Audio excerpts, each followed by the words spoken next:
স্ত্রীর মধ্যে যে একটা সম্পর্ক, এটা শুধুমাত্র স্বামী স্ত্রী না, একটা স্বামী স্ত্রীর মধ্যে একটা সম্পর্ক থাকতে হবে একটা ভালো বন্ধুর মতন।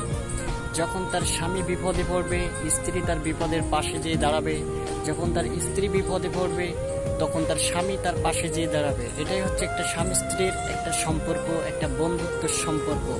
কারণ বৃদ্ধ বয়স হলেই বোঝা যায় একে অপরকে সবসময় কাজে লাগে। কিন্তু সত্যি কথা কি জানেন, কিছু কিছু মেয়ে আছে তারা এতটাই চরিত্রহীন যে একটা পুরুষ সারাদিন অক্লান্ত পরিশ্রম করে সন্ধ্যাবেলায় যখন বাসায় আসে, আসার পরে সেই স্বামীর সাথে সেই স্ত্রী অনেক খারাপ ভাষায় কথা বলতে থাকে, অনেক খারাপ ব্যবহার করে।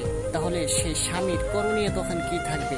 যে যাদের জন্য এত কষ্ট করতেছি, যাদের জন্য পরিশ্রম করে, যাদের মুখে দুটো খাওয়ার তোলার জন্য দিন রাত পরিশ্রম করতেছি, সেই বাসায় এসেই যদি সেই স্ত্রীর কাছ থেকে এত খারাপ ব্যবহার শুনতে হয়, তাহলে সেই স্ত্রীর কাছে বা সেই স্ত্রীর সাথে থাকার কোনো প্রয়োজন মনে করি না।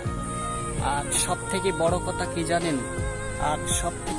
কি জানেন, একটা হাজবেন্ড অর্থাৎ একটা স্বামী যদি খারাপ হয়, তাহলে সেই স্বামীকে ভালো করার দায়িত্ব সেই স্ত্রীর।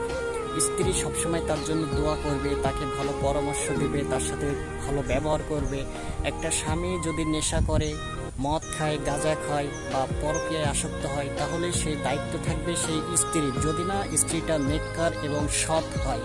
তবে একটা স্ত্রী যদি খারাপ হয়, তার স্বামী তাকে পুরো পৃথিবী দিয়ে দিলেও সেই স্ত্রীকে ভালো করতে পারবে না।